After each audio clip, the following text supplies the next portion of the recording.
Okay, so the key thing is this is a question and answer session. So it's giving me practice answering impromptu questions. Now I have some questions in case I need some prompting, but I need questions. So be thinking, what do you want to ask me about as I enter this kind of scary topic, right? Retirement planning, for a lot of people, they say, I think I'll just work until I die. Let me tell you, that may be not the best option, but you can afford to retire. So let's see where my mouse is. Here's what I'm going to tell you. First, make a plan. Second, execute the steps in your plan. And then finally, continue to educate yourself and stay motivated to achieve your goals. So what is your goal? Well, one goal that everybody thinks about in terms of financial readiness is something called being financially independent. So that means you no longer require a paycheck. You no longer are required a job for somebody to pay you money so that you can live. You have enough assets in order to pay your bills without going to work. Another thing that you might want to think about is how are you going to spend your time in retirement? That's another scary topic. People think, I really like my job. I'm used to this routine. I get up in the morning, I go to the office, I enjoy my friends there. What am I going to do when I retire? I'm not going to talk about that today. We're just going to talk about the financial aspects, but it is something that you want to keep in mind. Another goal is to maintain a healthy physical health so that you can retire and enjoy it. And we talked about that a little bit in last week's meeting when Sally talked about strength training. Remember that? And aerobics. You want to try to maintain your health as good as you can while you're getting ready to retire. And that I'm also not going to talk about. So I'm just basically going to focus on finances. That is the goal today. So early on in your career, you're probably more focused on immediate goals, like I need to have an emergency fund in case my car breaks down, or I need to plan for my kids' college education. Retirement seems far off. I'll get to that later. Let me tell you, that is probably not the best plan because there's this thing called the power of growth over time. And that's what this little chart shows you. It shows for the blue line, somebody that just puts a little bit aside per month and starting when they're 25. And how much do they have at the end when they're 65? Well, that blue line's a lot bigger than the orange line, which is somebody that didn't start till they're 45. And then they're putting in more money to try to catch up in order to find that number that they need to retire. So remember, a little money saved over a long time can amount to big dollars. And it's hard to catch up once you're in your 50s. So here's the steps in your plan that you want to execute. First, I think, is the best thing to do, get a handle on your expenses. If you don't like budgeting, don't call it a budget. Just call it a plan, a record of how you spend your money. Where does your money go every month? This accomplishes two goals. One is try to free up some money for investing so you can put it aside for retirement. And secondly, you know how much your typical living expenses are. So once you're in retirement, you have a pretty good idea of what you're going to be spending your money on and how much you need. The third thing I think is to pay off as much debt as you can. And there's this thing called good debt and bad debt. So good debt is typically taken out, so for example, a mortgage where you're taking out debt in order to pay for an asset that's going to appreciate in value over time.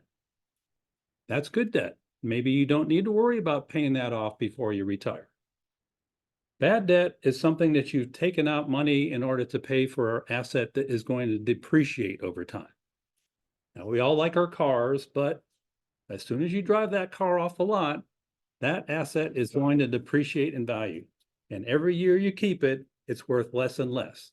So it's good to be able to pay off those loans as much as you can.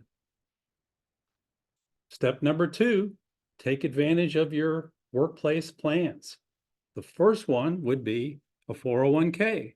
If you can take advantage of at least the employer matching part to get the full employer match for your 401k, that adds to your retirement assets.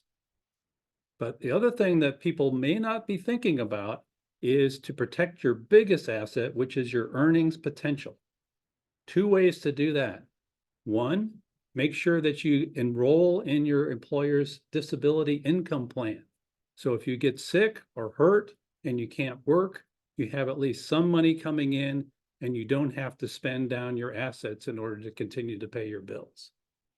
The second thing that people don't think about is to continue to invest in your skills and your education. If your employer gives you a tuition refund plan, maybe think about going back to school and take some additional courses. That will increase your earnings potential over time because you'll be building your skills. And that is your greatest asset when you're working for someone else, is your earnings capability. Third step, save that money and invest it if you can. There's tax-deferred vehicles like IRAs that can supplement your 401k tax-deferred savings. There's also vehicles that can offer you tax-free withdrawals, such as a Roth IRA and a health savings account. Those things become very valuable once you're in retirement because you don't have to take money out of them and pay the tax to Uncle Sam. So it's definitely something to think about. And then finally, make sure you're investing in the stock market. That's the best way to maintain your spending power in the face of inflation. So here's the last slide. Continue to educate yourself on personal finance. One of my favorite magazines that I subscribe to is Kiplinger magazine. I've gotten some good information about how to invest, how to save, types of investments. It's better than a book, which is outdated pretty much as soon as the author writes it and it's on the market. But another thing that's now coming to the forefront are financial blogs and websites. The key thing is to make sure that it's someone that you can trust, making sure that they're not trying to sell you something. And then finally, Facebook groups can also be valuable. There are people are able to kind of share together things that work and things that work for them. It's a good kind of way to find out, okay, these are things that are working for other people in my same financial situation. But again, you have to pick and choose and make sure that what you're being told is not something that somebody's going to make money off of you. A second option would be to consider a financial advisor. The favorite one would be someone that's going to charge you just a fee for service. They're not going to charge you a percentage of your investments in order to manage them. But either way, make sure that you know what that person is trying to do, whether they're working for you as a fiduciary or whether they're working for themselves and they're trying to sell something and trying to make some money off of you. Finally, I like to use Quicken personal finance software so I can keep track of my spending and use it for budgeting and also for investments. But you can also use spreadsheets just to make sure that you know where your investments are, how they're allocated, and whether they're meeting your growth target over time. It's important to set goals, but you have to monitor the progress. And if things aren't working out, go ahead and make some course corrections over time. So here's what I told you. Make retirement a realistic goal. Don't plan to work until you drop unless you really, really like your job. But even if you do want to work after you're 65, make sure it's having a choice. And that's a choice that you're making and not something that you're being forced into. It's nice to have choices. So retirement can be like a big deal, but it's like every big goal. You break it down into individual smaller steps. Have a plan. Execute the steps in sequence. Pay yourself first. That's the biggest tip I could say is that when you're allocating your money from your paycheck and you're paying your bills, make sure you're also putting something aside for yourself. It's never too late to start. Keep reading, keep planning, adjust your strategy and tactics as your circumstances change. There will be setbacks. You just have to regroup and keep moving and learn from your mistakes. Okay, now I'm ready to take questions. Iris. Yeah, so at what point makes you think you're okay to retire financially? Okay, what I use is a rule of thumb called the rule of 25. So many people have used this, they call it different rules, but basically, if you have 25 times your spending, not income, spending saved, then you can withdraw from your next egg 4% or less per year, and it will grow over time so that it'll be able to withdraw more as you need it due to inflation to maintain your living standard. So that's kind of a good rule, 25 times your spending. If you can't get there, make it 20. If you know, it's a realistic number. You want to make sure your goal is set to a point where you're comfortable with it and not something you say, oh, I can never achieve that. Because there are other ways to supplement your income. You can take on a part-time job. You can withdraw Social Security early. You can supplement it, but perhaps you have a pension plan with your employer. So there's other ways of making money to make up those expenses. Jeff? So I often hear that the ratio of like low risk investment is like 80% and 20% high risk or moderate risk. What would you say is the threshold of how aggressive do you want to be when you do invest? Okay, good question. I think you change that over time as you get older. When you're younger, you can afford to take on more risk because you have not only a longer time frame until you need that money, but also you have the ability to recover from any setbacks.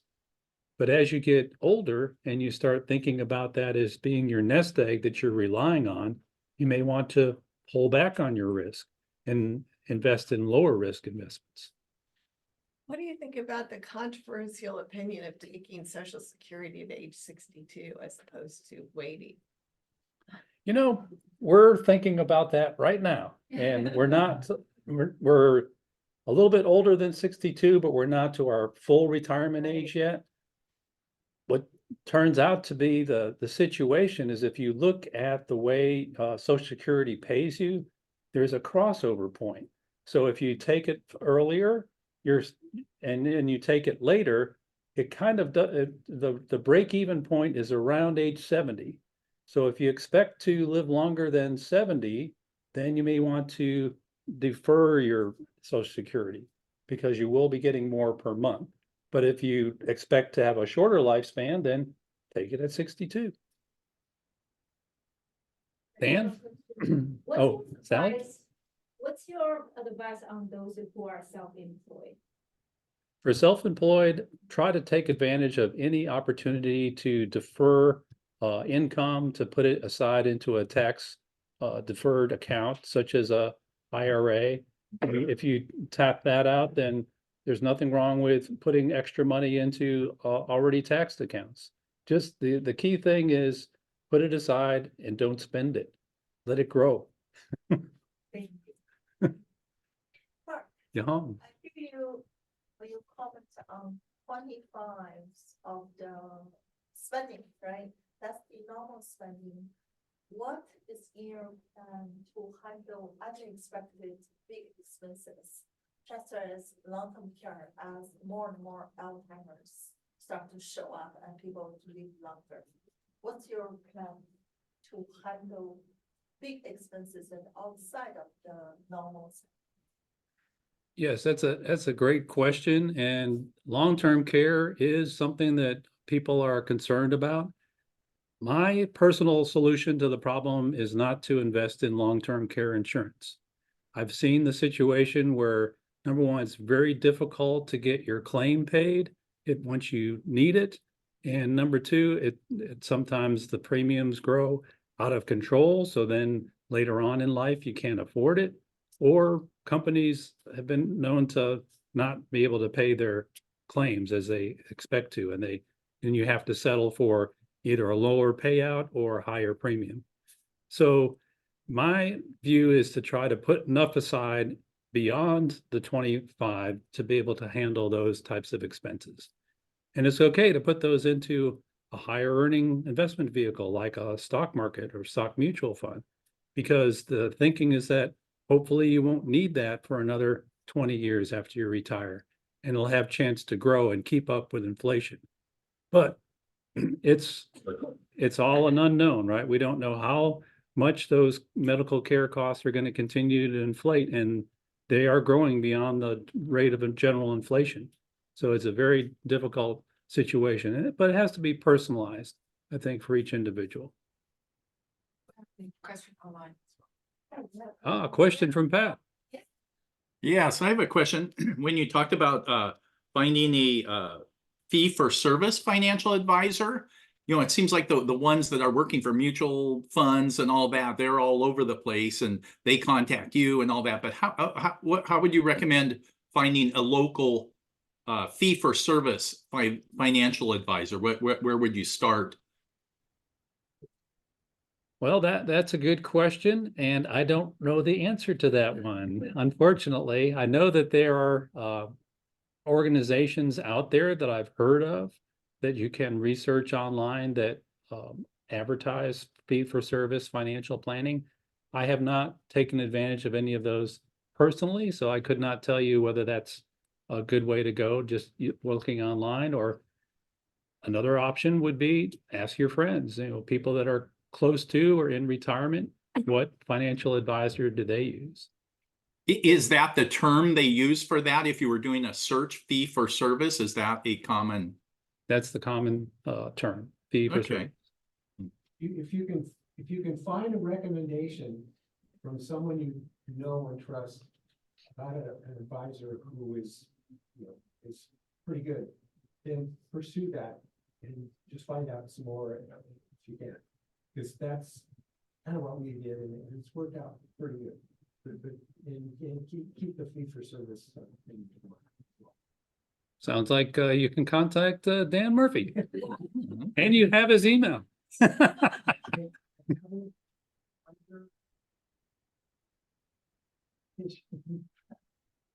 with your advisor?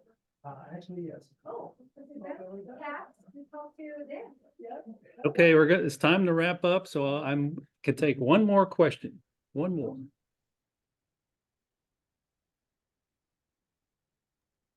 Okay, thank you for your attention. Oh, Julie. Yeah. I have a question. Oh, Oh, hey, Priscilla. Hi. So, so so it looks like the suggestion is to like build up a nest egg for retirement versus creating like income streams. Hmm. What do you Yes, think I about? think that is another option. If you're able to build up an income stream, some residuals from some book that you wrote, or maybe you have rental property or other ways of affording your retirement life cycle. That is a viable option. So good point, Priscilla. Julia? As someone who has a lot of educational debt and works part-time, looking for a full-time job, where do you think are the next steps I should look into? Because I have a high yield savings account and I just started a I think Roth IRA. Yeah. So what would you recommend are my next steps? Well, I think that it's great that you've actually started a Roth IRA and you're actually putting some money aside in a high yield savings account for emergency expenses. I think it's difficult to do when you have education debt that you have to pay back. I've been fortunate that I didn't have that, so I didn't have to worry about that, but I know that would be something that I would try to pay off as soon as I could in order to dedicate more of my income to retirement savings. Thank you.